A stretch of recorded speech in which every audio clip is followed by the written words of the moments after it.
Xin chào quý vị. Chào mừng quay trở lại kênh Trí Tuệ Phật Học. Đây là series Tự do bên trong. Tập 2, chúng ta đang tìm hạnh phúc sai. Trong tập trước, chúng ta đã nhìn lại một sự thật rất căn bản. Con người đi tìm hạnh phúc suốt cả đời, nhưng càng tìm lại càng thấy khổ. Qua những chia sẻ của Sogyal Rinpoche, Lạt Ma Tây Tạng, bậc thầy Phật Pháp, ta bắt đầu thấy rằng vấn đề không nằm ở việc ta không muốn hạnh phúc, mà ở chỗ ta đang hiểu sai và tìm sai về hạnh phúc. Từ đó, hành trình bước sang một câu hỏi sâu hơn. Có phải ta đang tìm hạnh phúc sai cho? Sau khi nhìn lại một sự thật tưởng chừng rất hiển nhiên, rằng con người đi tìm hạnh phúc nhưng vẫn khổ, Sogyal Rinpoche, Lạt Ma Tây Tạng, bậc thầy Phật Pháp và tác giả nổi tiếng, không vội đưa ra giải pháp. Ông dừng lại ở một điểm rất quan trọng. Cách con người đang đi tìm hạnh phúc. Theo ông, vấn đề không phải là con người không muốn hạnh phúc, mà là họ tìm nó sai cho. Trong bài giảng của mình, Sogyal Rinpoche nhấn mạnh một điều nghe qua rất đơn giản, nhưng lại khó chấp nhận. Hạnh phúc thực sự không thể được tìm thấy trong bất cứ điều gì bên ngoài. Tiền bạc, danh vọng, thành tựu, các mối quan hệ, sự công nhận, hình ảnh bản thân. Tất cả những thứ đó, theo ông, chỉ có thể mang lại cảm giác dễ chịu nhất thời, chứ không phải sự an ổn sâu xa. Nhưng điều đáng nói là, gần như cả đời, con người lại mãi miết chạy theo chính những thứ ấy. Sogyal Rinpoche kể lại một hình ảnh rất nổi tiếng trong Phật Pháp, được nói ra bởi Patru Rinpoche, một bậc đại hành gia và học giả lớn của Tây Tạng. Giống như giữ con voi ở nhà, nhưng lại đi tìm dấu chân của nó trong rừng. Con voi tượng trưng cho hạnh phúc thật, cho bản chất sâu xa của chính mình. Nó đã ở ngay trong nhà, rất gần, rất sẵn. Nhưng thay vì quay vào trong, con người lại bước ra ngoài, đi khắp nơi tìm dấu vết. Và càng đi xa, họ càng mệt. Càng tìm, họ càng thấy trống rỗng. Theo Sogyal Rinpoche, đó chính là bi kịch âm thầm của đời sống hiện đại. Con người được dạy rằng muốn hạnh phúc thì phải có thêm tiền, thêm trải nghiệm, thêm thành tựu, thêm sự công nhận. Ít ai được dạy rằng có thể mình đã đủ rồi. Một điều rất đáng suy ngẫm mà ông chỉ ra là con người thường tìm chính mình ở bên ngoài chính mình. Họ soi mình qua ánh mắt người khác. Họ định nghĩa giá trị bản thân bằng thành công hay thất bại. Họ gắn cảm giác an ổn vào việc cuộc sống có diễn ra đúng như mong đợi hay không. Nhưng vấn đề là mọi thứ bên ngoài đều không ổn định.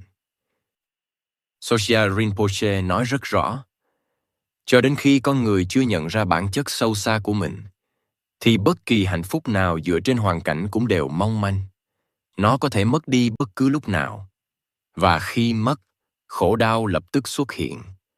Đó là lý do vì sao, dù đạt được rất nhiều thứ, con người vẫn cảm thấy bất an. Bởi vì sâu thẳm bên trong, họ biết rằng những thứ này không chắc chắn. Theo Phật Pháp, gốc rễ của sự tìm kiếm sai chỗ này nằm ở thói quen hướng tâm ra ngoài. Thay vì quay về nhận biết điều đang diễn ra trong mình, con người quen đổ lỗi cho hoàn cảnh, cho người khác, cho cuộc đời. Khi vui, họ nghĩ đó là nhờ ngoại cảnh tốt. Khi khổ, họ tin rằng do ngoại cảnh xấu. Sogyal Rinpoche không phủ nhận rằng hoàn cảnh có ảnh hưởng, nhưng ông nhấn mạnh, hạnh phúc và bình an thật sự không thể đến từ bất cứ thứ gì bên ngoài. Nó chỉ có thể được tìm thấy bên trong chính mình. Tuy nhiên, nói thì ý gì? Bởi vì từ nhỏ, con người đã được huấn luyện để tìm kiếm bên ngoài, học để được công nhận, làm việc để có giá trị, sống để được yêu thương. Ít ai được hướng dẫn cách quay về lắng nghe chính mình.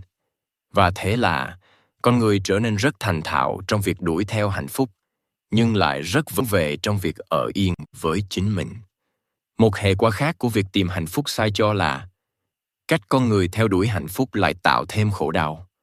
Sogyal Rinpoche trích lời của Ngài Tịch Thiên, Shantideva, một bậc Bồ Tát và luận sư vĩ đại của Phật Pháp thế kỷ thứ 9.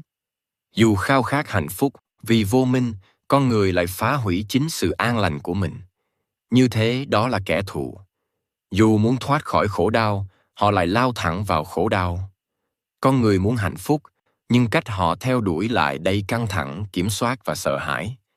Họ muốn giữ chặt những gì mang lại cảm giác dễ chịu và chống lại bất cứ điều gì có thể làm mình khó chịu. Theo Sogyal Rinpoche, chính thái độ đó khiến tâm luôn mệt mỏi, bởi vì cuộc đời không bao giờ đứng yên và không điều gì có thể được giữ mãi. Một điểm rất đối mà ông nói đến là hy vọng và sợ hãi luôn đi cùng nhau. Khi con người hy vọng vào một điều gì đó, họ lập tức sợ mất nó. Khi họ sợ khổ đau, họ lại hy vọng vào một trạng thái khác. Hai thứ này cứ luân phiên kéo tâm đi, khiến con người không bao giờ thật sự ở yên. Ông gọi đó là một trạng thái vụng về trong cách sống.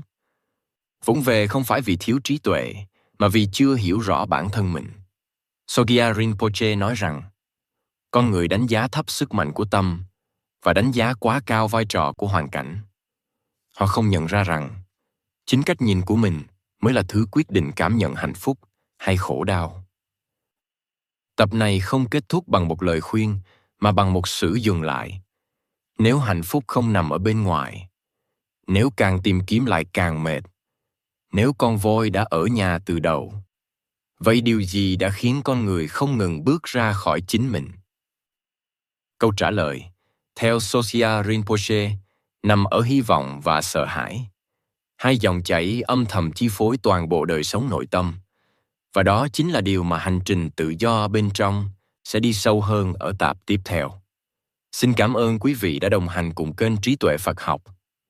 Xin chúc quý vị luôn mạnh khỏe, an nhiên giữa đời thường. Hãy nhấn like và subscribe kênh để không bỏ lỡ những nội dung hữu ích tiếp theo nhé.